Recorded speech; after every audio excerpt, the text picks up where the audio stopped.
Hi, I'm Angel with fleecefun.com and allfreesewing.com.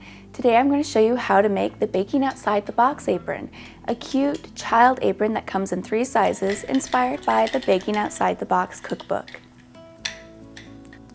For this project you will need the following. You'll need 1 1/4 yards of cotton fabric, rotary cutter, ruler and mat, button, small elastic or ponytail holder, and thread. Alright, once you have all those items, it's time to get started. Cut out the pattern. You'll need to print up and assemble the free PDF pattern that's available on fleecefun.com. Cut out 2 of the top. One will be just the front and one with the liner. Note that the liner is longer than just the front of the top, so they will be different lengths.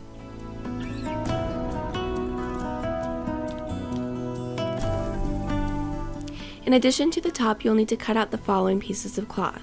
2 pieces that are 5 inches wide by 20 inches for the ties, 1 square or rectangle that is 40 inches by whatever length you want the apron to be. This will be the skirt part of the apron. For a child, anywhere between 8 to 15 inches will work. Alright, now that you have all those pieces, it's time to move on to the next step.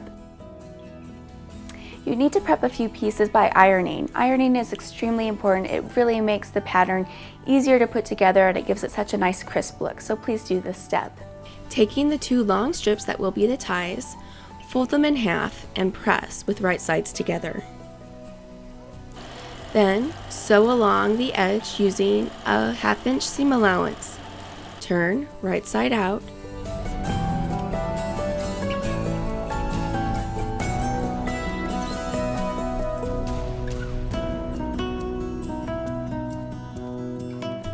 Press, then push in one end about 1 inch, top stitch shut to make a nice finished edge. Repeat this with the other strip. Alright, now that you've made the waist straps, set those aside, we'll get to those later. Because this garment will be washed a lot, it's important to finish the edges nicely.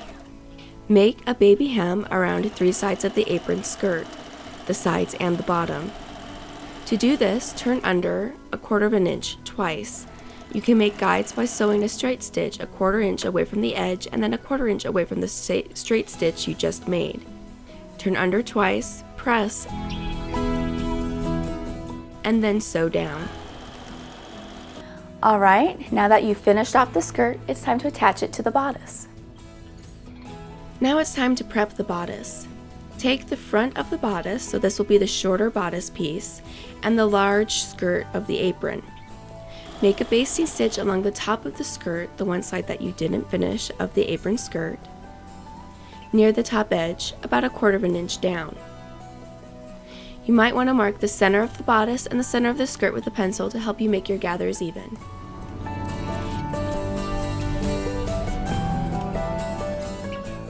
Gather the skirt to the size of the bodice bottom. Pin it right sides together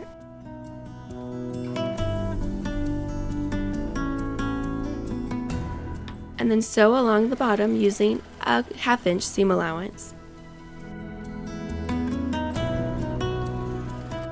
Take the bodice lining and press under 1.5 inches along the bottom. Alright, now that the bodice and the skirt are attached, it's time to add the waist straps. Pin the tie straps to each side of the bodice where they're supposed to go, towards the bottom. You can see what I'm talking about in the pattern example. Pin it to the right side of the fabric and sew them into place for extra reinforcement. Now pin the straps out of the way. This way you'll be able to attach the back of the bodice without the straps getting caught in it.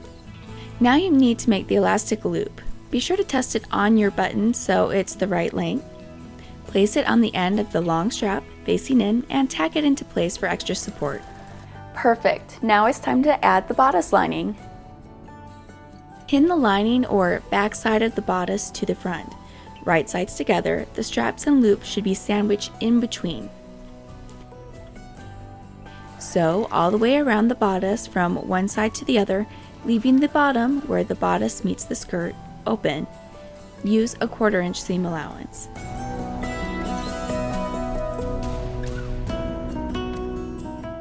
Turn right side out, making sure the straps are fully turned.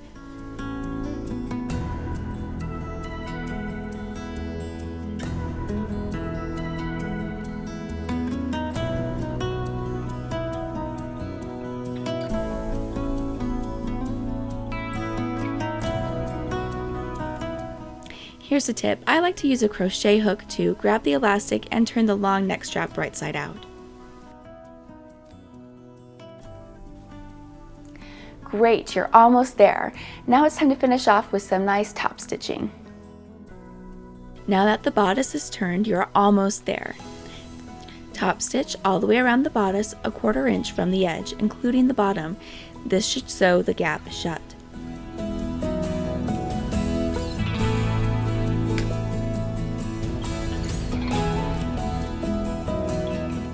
Add the button to the other side of the strap, trim your threads, and you're finished. And you're finished! You have an adorable apron that will survive many washes. It's great to use in the kitchen. I'll even make my little girls wear them just while they're eating because it works great as a drop cloth. If you like this pattern and tutorial, you will have several others on my website, Fleece Fun, that you'll also love. You might also like the Thankful apron. You can make a matching apron for yourself to go with the one that you just made for your little kid. You might also like the baby bib pattern that you can make with or without a pocket. Also, please be sure to check out Fleece Fun on Facebook and on Pinterest. Have a great day, and remember, velvet is pretentious, fleece is fun.